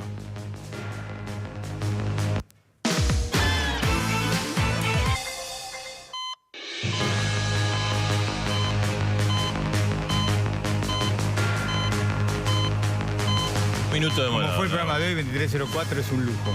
Es lo que- todavía hay réplicas de lo que pasó recién. Bueno, la bomba, a ver, hace Sí. 15 días dijimos que Macri había recibido un informe del INDEC Sí. que decía que la inflación tomando los primeros 15 días de diciembre estaba a 2,7. Sí, Ahora recibió el informe de las 3 semanas de ya. las 4. Claro. Ya terminó Sí. abril. Exacto. Un calendario, chicos, perdón. Bueno, un poquitín más abajo. 2,6. Podría llegar a Sí. 2,5. Pero a ver, inflación altísima. La verdad que inflación altísima. Aumento de las tarifas, aumento de los gastos de transporte por el tema combustible, aumento de la alimentación. Caída de la imagen. Sí, del bueno, presidente, esa es producto otra de todo historia, eso. pero el dato que recibió no es bueno y el gobierno ahora apuesta todo para mayo, que en Sí. mayo tendría que perforar el Esta piso. vez sí. O sea, a ver, cuando hay tú una dinámica inflacionaria y tenemos todo el problema del dólar, le Sí. va a ser difícil al gobierno bajar ese porcentual pero ojalá, porque si baja, quiere decir que estamos un poquito mejor todos, ¿Y ¿no? con los aumentos de mayo qué hacemos? Los aumentos de mayo, tenemos agua. Agua 26%, el Sí. subte que a partir El del martes subte. que viene se va a 11 pesos, Y después en junio hay otros. 12.50. Vamos a ver. Bueno, por ahora, paso a paso, Marina. Ya Bueno. lo dijo el filósofo. Me dejan Mostaza. sola, me dejan con las redes que están... Sí, con la están entrevista que hicieron recién, están como locos. Bueno, te dejamos con las redes. entonces. Sí, Dale. que vivo. No, quédense. vamos a ir a la Quinta ¿Se van a la Olivos. Quinta? Sí, Sí. sí, vamos a ver si nos dejan entrar, no creo, ¿no? Bueno. Acá está el muro, la Quinta Olivos. Así estaba el 10 de diciembre del 2015, ¿no? Todos felices. Lleno de funcionarios. Llenos, todos se reunían con el presidente Mauricio Macri. Voy a usar el coso para... Está bien. Pasó el tiempo, pasó un año de gobierno, Claro. empezaron los problemas. Primero vamos a ver que el electrocardiograma de Sí. Macri, no el médico, sino el de los niveles de popularidad o aceptación Sí. que han tenido una baja, sobre todo al final, pero mira, vamos a verlo, A ver, dale. cómo eso estuvo evolucionando a lo largo. Ahí está el electrocardiograma. Empezamos con el 49,8%, Marcelo, en enero del 2016. Claro, ahí fue cuando, digamos, recién comenzaba el gobierno, estaba en un nivel altísimo después de la elección, ¿no? Primer trimestre baja al 44%, estamos hablando de marzo. En mayo sigue para abajo, 42,5%. En septiembre del 2016, 40,7%. Ahí estaba toda la discusión del tema tarifas, ¿eh? Y Exactamente. había tenido el fallo de la Corte en contra y había toda una discusión tarifaria, ¿no? Sigue para abajo en marzo del 2017, 37,2%. En agosto Ahí empieza a estuvo subir el un tema poco. del correo. Ahí está. Acordate, fue el tema del correo, ¿no? 38,7% en agosto del 2017, sigue subiendo. Noviembre del 2017, 44,9%. Que es después de la elección, de Del la medio última término, elección, que le fue exactamente. muy bien y fue uno de los picos de su nivel de aceptación, ¿no? 5 puntos casi por debajo de lo que fue en enero del 2016 cuando asume. Después vuelve a bajar en enero del 2018, ya este año, 43%. Recordemos que veníamos de diciembre del escándalo que hubo en torno al tema jubilatorio. Y en febrero, 42,5%. Sí, y aparentemente esto es Manager Fit, otras encuestadoras que hicieron marzo y abril, también que ahí se había parado un poquito, después bajó y estaría en el orden del 40%. Pero hay cambios. Sí. Viste, en el medio de todo esto, lo que está haciendo el presidente, en lugar de ampliar, se está cerrando aún más en su círculo íntimo, ¿no? Exactamente. Así que de todos estos que estaban en la Quinta Olivo en el 2015... Del otro lado del muro. Del otro lado del muro empezaba a ver El primero fue Pratgay, Sí, ¿no? Pratgay estuvo, ¿no?, economista. Él pensaba que iba a tener un futuro brillante dentro del gobierno nacional, fuera del Era el muro. vocero de economía de Macri, ¿no? Exactamente, fuera del muro. Ahí, sí, no tan cerca, yo te diría que está un poquito más lejos. ¿eh? ¿Sí? Bueno, lo ponemos por acá, mirá. Bien lejos, Bien yo lejos, te diría. bien lejos acá Lo está. está asesorando Ahí a está. Cornejo. Así que se fue para Está acá. dentro de Cambiemos, pero Lo dejamos por ahí. fue uno de los primeros que Dale. planteó el tema de que la economía así no Nos quedamos funciona. con un hombre del área Otro. económica también, por el cargo que tuvo en un banco, ¿no? Presidente de Banco Nación, íntimo amigo de Macri, sigue teniendo Sí. muy buena relación personal, pero hay un montón que no lo quieren y chau, en enero del año pasado fue Exactamente. Melcoñán. Mira, Ahí está, se Gabriela fue otro. Michetti, la vicepresidenta, ella siempre pensó que no era muy querida dentro del gobierno de Macri. Entonces sí, estaba en el Senado y todo, pero Gabriela Michetti fue sintiendo que a ella la iban desplazando, hasta que quedó también Gabriela Michetti fuera No, del y muro. además Edgar se está hablando de compañera de fórmula de Macri Sí. y no figura en ninguna de las trascendidos. Exactamente, así que también Habla de Stalin, de un montón. fuera del A muro. ver, bueno, pegó el ruido ahora últimamente. Sí. Emilio Monzó, figura clave en el armado, súper mesa chica, lo fueron raleando, y ahora dio una suerte de portazo, aunque lo quieran disfrazar un poquito. Hay muchos que dicen que Monzó no es que se va de la Cámara en diciembre de 2019, que se Sí. va en este diciembre. Ahora. Y que aparentemente el anuncio de estos días tuvo que ver también, este también lo vemos, tuvo que ver con el malestar en cómo se manejó todo el tema tarifas Sí. y el Parlamento que le advirtió y nadie dio pelota. Sí. Mira, vamos a ir a uno de los ministros más importantes que tiene Macri, a ver dónde lo ponemos, que es En las Rogelio encuestas sale Frigerio. muy bien. Sale, sí, el Pero no lo segundo quieren, ¿no? con mejor imagen en el gobierno es el ministro del Interior, Rogelio Y por Frigerio. eso no lo quieren. Al que lo necesitan por los gobernadores, porque hoy estuvo en la reunión en Olivos Sí. con Cabrera por el tema. Pero él Frigerio ve que en la mesa chica, a él le dicen cerquita de Macri, pero de este lado del muro, digamos acá. Claro, Cerquita del otro lado del presidente, muro. pero la mesa chica, lo preferimos de este lado, pero igual lo tiene muy cerquita. Bueno, otro, el hermano del corazón, del alma de Macri, así Sí. lo definió él.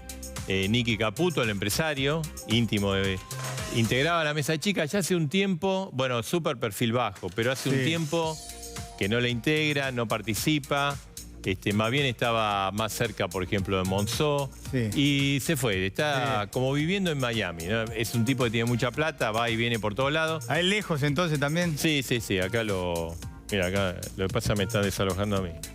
Ahí está, Nicky Caputo, Bueno, fuera de la mesa. Y el otro es el jefe del radicalismo, Cornejo.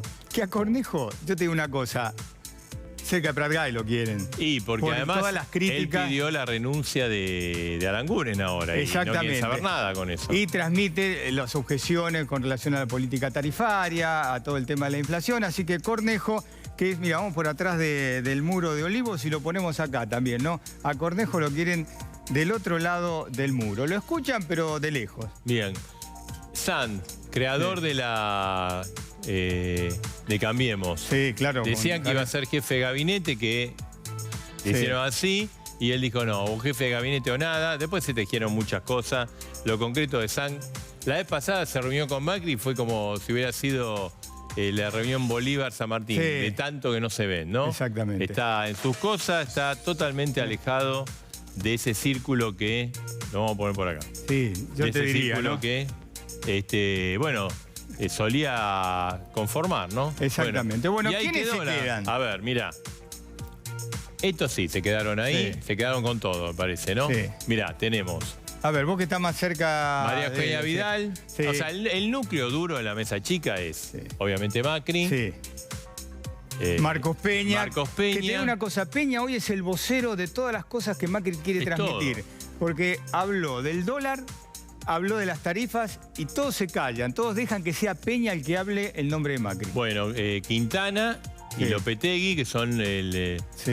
el triángulo, la Santísima Trinidad, le dicen Sí, dentro del gobierno. Dentro del ¿no? gobierno, bueno, ahí Sí, están los sí, tres. Ahí está. Y te pasaste de largo de. Bueno, y don que Durán Barba. le baja línea de atrás a todo, ¿no? Sí. Durán Barba, vamos a ponerlo acá para que se vea. Y obviamente María Eugenia Vidal, y a Larreta lo ponemos un poquito acá porque algunos de la mesa chica No lo quiere. no lo quieren, pero bueno, es uno de los mentores. Sí, digamos, lo necesitan a Vidal y a Rodríguez Larreta por lo que significa, por la imagen que ellos tienen. Uno en la provincia de Buenos Aires y otro en Capital Federal. Pero si tenés que ir más chico todavía, te quedás con estos tres, y Macri y Durán Barba atrás. Ahí está, y Durán Barba, que es el gran que muchas veces tiene mucho más sentido común que algunos ministros, te digo. Bueno, Marcelo, volvemos al tema económico, inflación, dólar, tarifas, Peletti, Espotorno. Ah, Sí, falta Carrió. ¿Carrió? Mira, ahí está. Y ahí está, en el medio de la escena. Ella está más allá del bien y del mal. Ella se pone en el centro de la escena y está Carrió, ¿viste? Ahí está, ¿eh? Ahí está, no nos Lejos de olvidamos todo, de nunca Carrió. integró la mesa chica, No, más bien le confiaron. Sí. Pero ahora, viste, que sea A candidata ella le gusta senadora. mostrarse en el medio de la escena allá atrás. Ahí está, Elisa Carrió, lejos de todo y con su posición. Exactamente. Bueno, estamos con Feletti, estamos con Espotorno y hoy fue un día otra vez. ¿Qué pasó? ¿Qué está pasando? O sea, ¿es un temblor, algo que se domina o hay algo más de fondo? Feletti. Arranco yo. Me parece que el gobierno paga precio de una mala lectura del mundo. Una apertura en un mundo que se hace proteccionista, tanto comercial como financiera. En febrero hay dos muy malas noticias para el gobierno, que es donde empieza el central a tener que intervenir. Una es un rojo comercial muy fuerte de 1.900 millones de dólares en 2 meses, que es muchísimo, que ahora se amplió a 2.500 en marzo, con el primer trimestre. Y otra es el cambio de titular de la Reserva Federal y la decisión de Estados Unidos de comenzar a subir su tasa de interés. Trump abandona la política monetaria laxa de Obama y instala la política fiscal. Obra pública, rebaja de impuestos a las empresas y eso financiamiento. Entonces, un gobierno que camina en un proceso de apertura comercial y financiera se encuentra en febrero con estos desequilibrios y se encuentra con el riesgo de no poder financiarlos.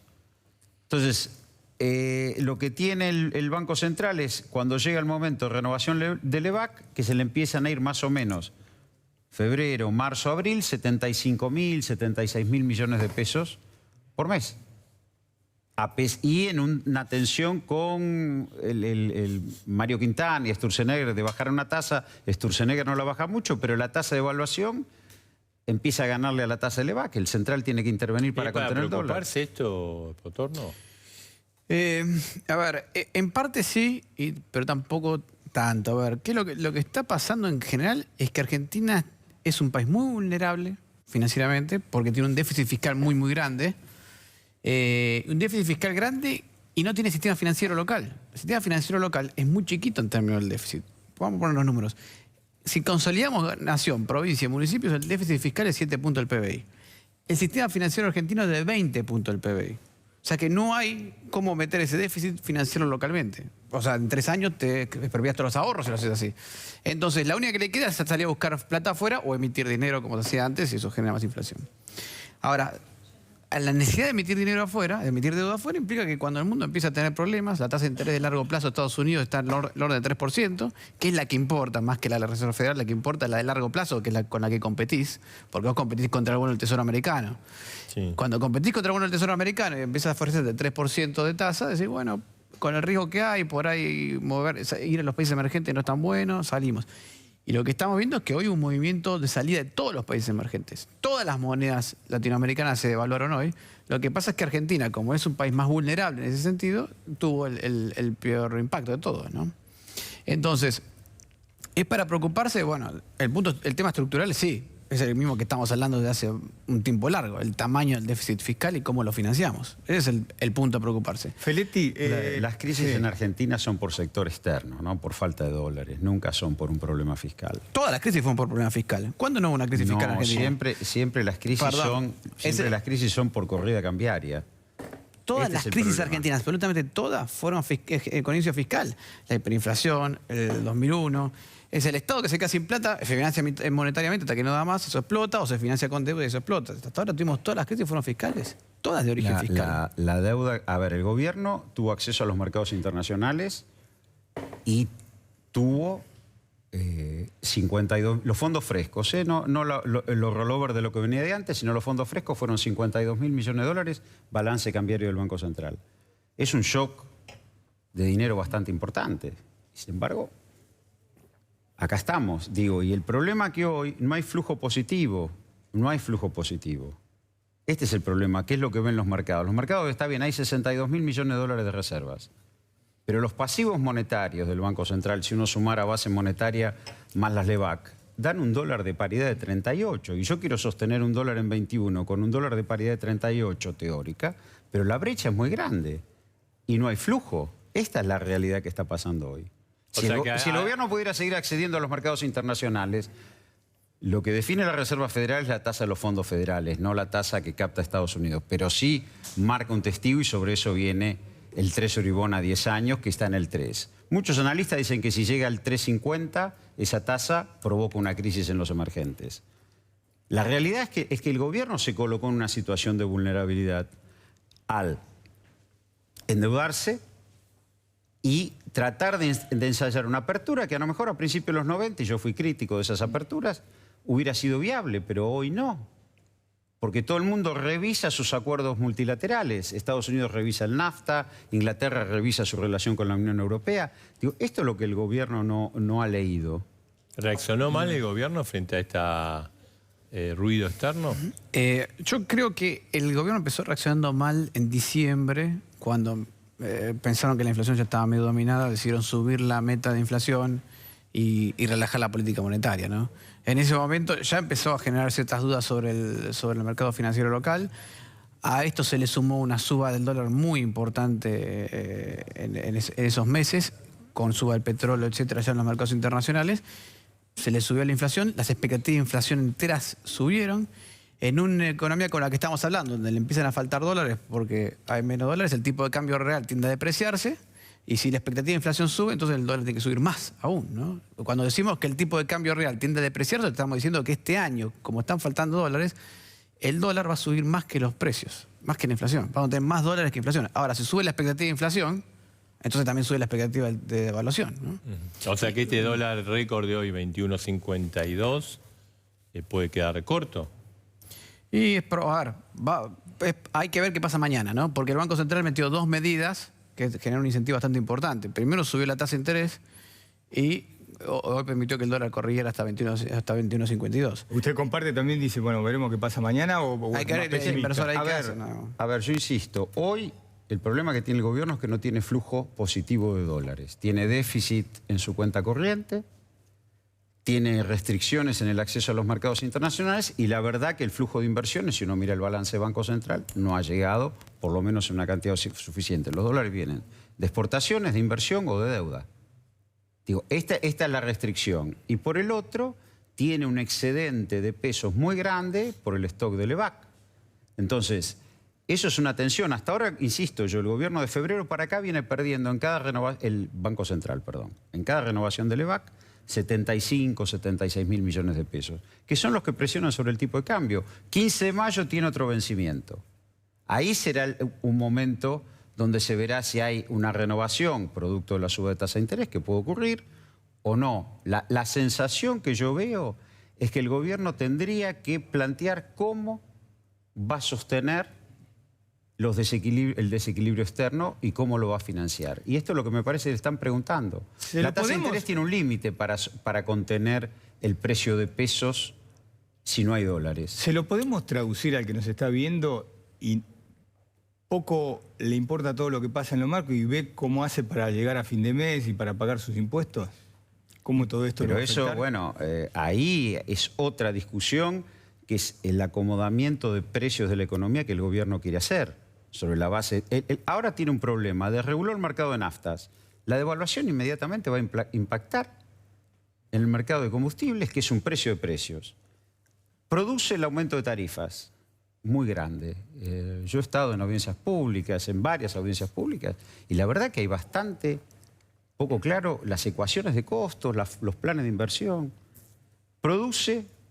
Desreguló el mercado de alimentos, sobre todo el de carnes. También va a tener arrastre sobre los precios. Entonces, es lógico que la gente empiece a pensar que no llega a fin de mes. Tuvimos una paritaria con techo. Normalmente mayo, junio, julio son meses de mucha actividad. Julio, sobre todo medio aguinaldo, la gente tiene el sueldo nuevo. Ahí tendría que haber una expectativa de consumo. Y sin embargo, uno ve que eso no está pasando. ¿Otorno? A ver, este año en materia de crecimiento creo que la economía va a seguir creciendo. Más allá de todo esto que estamos hablando, el crecimiento económico más o menos se sostiene. No es la tasa de crecimiento del año pasado, pero por lo menos estaríamos creciendo en el orden de 2,5. Es verdad que la sequía va a pegar en el segundo trimestre, pero tenemos un mejor impulso de Brasil. Las exportaciones a Brasil están creciendo mucho. Cuando vemos el dato de exportaciones de industriales viene muy bien. Estamos viendo un crecimiento del empleo importante. Entonces, es verdad que el tema de la inflación hoy es un problema, pero por lo menos el tema del crecimiento hoy parecería que está bastante solucionado. Y de hecho, es probable que tengamos un segundo y un tercer año de crecimiento consecutivo. Entonces, del lado positivo, el gobierno ha logrado poner en marcha la economía en materia de crecimiento. Ahora, lo que le está costando mucho más es el tema de la inflación, ¿no? Seguro. Gracias, gracias. Bueno, estamos en el momento Novaro, ¿eh? ¿Cómo estás, Marco? ¿Qué haces, Marco? ¿Cómo andan? Todos los días un temita nuevo tenemos para vos, Sí, ¿no? Bueno, ahora se mezcla todo, dólar, tarifa. Está convulsionado. Bueno, ahora la oposición dio algunos pasos, ¿no? En Sí, la Cámara logró hacer avanzar los proyectos. Se van a tratar la semana que viene, inevitablemente. Hay una discusión sobre qué comisiones aprobaron o no los proyectos de la oposición, porque en presupuesto el oficialismo logró una mayoría. Pero de todos modos, digamos, me parece que el tratamiento y el avance con los proyectos es ya un poco inevitable. Han surgido algunas disidencias en el frente, el panperonismo que se armó alrededor del tema tarifas, ¿no? Yo creo que en parte por la declaración de los empresarios, que fueron muy duros en criticar el oportunismo, la demagogia, digamos. El documento que sacó el Foro de Convergencia Empresarial el otro día fue, para mí, inédito, ¿no? En términos de... nunca habían sentado una posición tan dura. Decir, bueno, estamos del lado del gobierno y no nos gusta lo que está haciendo la oposición. No sé si eso le hace bien al gobierno o no, porque, digamos, ¿no? Claro, por un lado, digamos, le hace bien porque sabe una voz, pero por otro lado, para el resto de la gente dice, bueno, si los empresarios apoyan la tarifa, sospechemos, algo pasará, digamos. Claro, el resto de la gente, ¿qué tenemos que hacer, digamos? Claro. ¿No? Cuidémonos de, si los ricos están de ese lado, tal vez tenemos que estar del otro. Entonces sí, hay un poco ahí de temor al abrazo del oso. Yo creo que en parte por eso el gobierno hizo digamos, no dijo gracias ni nada, digamos, porque les conviene tener siempre enfrente al círculo rojo y decir, bueno, con los empresarios no tenemos nada que ver. Pero me parece que así a sectores peronistas eso los incentivó, por lo menos a Urtubey y Schiaretti, que salieron hoy a decir, bueno, no estamos tan de acuerdo con esta idea de rebajemos las tarifas, volvamos para atrás, anulemos todo lo que está haciendo el gobierno. Urtubey fue un poco moderado, dijo, bueno, veamos de moderar los aumentos, ¿no? Igual Schiaretti, en la reunión del peronismo federal, la semana pasada había dicho, no, avancemos en el Congreso. Sí, por eso. Sí. Y sus diputados votaron las leyes, o, digamos, el proyecto, digamos, ¿no? Entonces yo creo que ahí detener ese proceso me parece que para el gobierno va a ser muy difícil. Ahora la discusión es qué es lo que va a hacer cuando se apruebe, ¿no? Yo creo que ya dijo Peña que van a vetar. Claro, Marcos Peña salió a decir claramente, nosotros vamos a vetar, no tenemos ningún problema con el veto. Yo no sé si esa es su primera preferencia, ¿no? Para el Ejecutivo el veto y un veto total de la ley es difícil, digamos, ¿no? Tiene su costo. Tiene su costo, aparecen como muy poniéndose en pica del Congreso diciendo rechazamos totalmente lo que ustedes hicieron. Una solución podría ser un veto parcial, ¿no? Tratar de encontrar algo del proyecto que al gobierno sí le convenga o más o menos pueda absorber en términos fiscales, tal vez la rebaja del IVA, tal vez alguna cuestión menor, y decir, bueno, aceptamos parte de lo que ustedes dicen, pero el costo de este paquete es enorme, son 250.000 millones de pesos, no sé cuántos dicen. Exageran un poco también con el costo, digamos, pero supongo que son más de 100.000 millones, ¿no? Si encuentran la forma de un veto parcial, tal vez moderen el conflicto con el Congreso.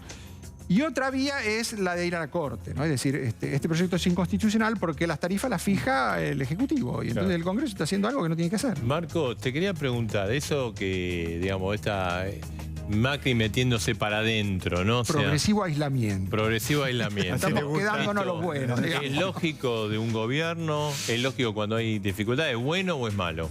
Mirá, si es un momento en el cual se están recomponiendo cuestiones y después vuelven a incorporar gente, tal vez a cualquier gobierno le puede pasar. En algún momento se pelean con gente porque hay mal humor, hay diferencias sobre cómo salimos del brete, hay que aguantar con el proyecto económico que tenemos o cambiamos de proyecto. Digamos, son situaciones que cualquier ejecutivo puede enfrentar. Ahora, esta es una tendencia constante e irreversible. Digamos, no es que es un momento que después se puede cambiar, sino que vamos en camino al aislamiento porque el equipo se va haciendo cada vez más chiquito y Macri no escucha. Yo no sé si es lo primero o lo segundo. Me da la impresión de que por ahora es más lo primero. Yo creo que Macri tiene chance de volver a incorporar a algunos de los que están un poquito distanciados. Por ejemplo, bueno, con Cornejo yo creo que estuvieron bastante amables, ¿no? O sea, y con Carrió también.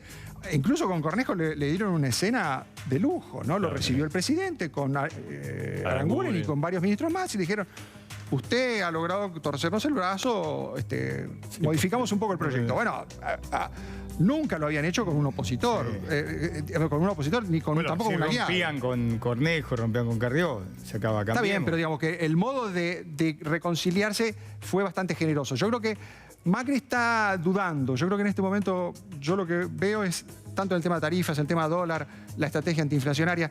Me parece que el gobierno está en un momento en el que no sabe si le conviene apretar los dientes y aguantar o tal vez cambiar a tiempo antes de que se acerque demasiado el año electoral, porque ya en ese momento cambiar va a ser imposible.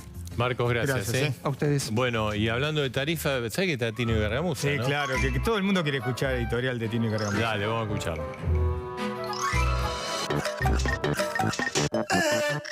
Tino, ¿viste que Macri pidió que ahorremos energía? Ah, sí, es verdad. Los políticos ya están dando el ejemplo. ¿Duchándose en menos tiempo? ¿Usando poca luz? No, sesionando en el Congreso. La situación es grave, Tino. Hay que ahorrar gas, electricidad, agua. Tenés razón. Yo hace rato que tengo esa canilla perdiendo agua intermitentemente. Deja de hacer salir tantos chorros, Tino, que ya pareces Zaffaroni. Vamos a ver cómo ahorra cada político. Y dale. Mira, Tino, a Cristina le llegó 1.000 pesos de luz y para quejarse ya lleva gastados 5.000 de Wi-Fi. Mirá, para ahorrar electricidad, los próximos timbreos del PRO van a ser directamente golpeando las palmas sin tocar ningún interruptor. ¿Viste, Tino, que Cristóbal López está en cana otra vez? Sí, entra y sale de la cárcel a cada rato. Ya no saben a dónde mandarle las facturas de servicios. Otro gran ejemplo de ahorro es Piti Álvarez, Tino, que para no gastar electricidad no se presentó a su concierto por 8 horas. Sí, y sus fans siguieron sus pasos y para ahorrar en calefacción encendieron una fogatita entre todos. Tino, los flamantes líderes del PJ no gastan en calefacción. ¡Qué bien, che! ¿Cómo lo hacen? Es que ellos todavía duermen con una bolsita de agua caliente en los pies. Che, ¿qué sacrificio hace Rossi afeitándose el bigote a diario sin afeitadora eléctrica ni agua? Es que no usar bigote es lo mejor que tiene para ofrecernos como futuro candidato a presidente. ¿Volvemos con Bonelli y Alfano? Y dale. Todos. Bueno, ahí está, atrás del muro, mirá, quedaron poquitos por ahora, Sí. Vamos a ver, de este lado del muro estamos todos nosotros. Más uno influyente que los... Ahora, Marina, que es más joven que nosotros, puedo comprobar cómo a Caballo lo quieren o lo odian, ¿no? Mira, que se está hablando del tema, es el tema más comentado en este momento de Twitter Argentina, principal trending topic. Les diría en cuántos miles vamos, pero crece cada vez que actualizo la presencia de Caballo. Vos decís, lo aman, lo odian. Yo te digo una cosa, es un 95% de detractores. Lo del corralito. Mira, 95 estoy siendo diplomática yo. No, es un caballo auténtico. Está como con Más los tapones de más punta. caballo que nunca, más caballo que nunca, sentado ahí. Bueno, basta, ya está. Sentado ahí debajo del billete de 100. Sí, lo del corralito hizo un ruido importante. Se puede venir al 2001 en unos años. Dejó títulos para elegir. Las redes sociales están hablando de eso. No, por favor, Está un Caballo. poco obsesionado con la historia económica, Caballo, ¿no? Sí. Lo ponderó mucho a Lucas Leach, que es el actual vicepresidente del Banco Central. Mucho. Me llamó la muchas atención veces. que dijo que casi no te deja los libros porque no tiene plata para ¿Lo imprimir dejó al más. final o no? Sí, pero dice No sé, que ¿lo dejó? estaba... Estaba con poca- están acá, me con- entendí. no andaba con mucho fondo. Bien. Bueno, nos estamos yendo. Sergio, hay novedades de último momento, ¿no? Sí, un fallo caliente que va a salir en estos días, Marcelo, es el de la tragedia ferroviaria de Onsen. Pero no le va a gustar ni a las familiares de las víctimas, ni a los imputados, ni al motorman. Así que es un fallo que no le va a gustar ¿Y a entonces? nadie. Bueno, a ver, va a Salomónico. avanzar con las condenas, pero hasta ahí. Así que va a ser un fallo que no va a conformar a ninguna de las partes y hay que ver si van o no detenidos los acusados. Bien, bueno, ¿vamos? Nos vamos. Dale. Bueno, como siempre, un compromiso con vos, ¿eh? Y saludamos. Un beso, Marina, que el miércoles próximo no está. Los dejo unos días solamente. Una semanita nada Muy más. bien. Bien. Que la pase Buen bien, viaje, Marina. Marina. Gracias. Igual te veo mañana.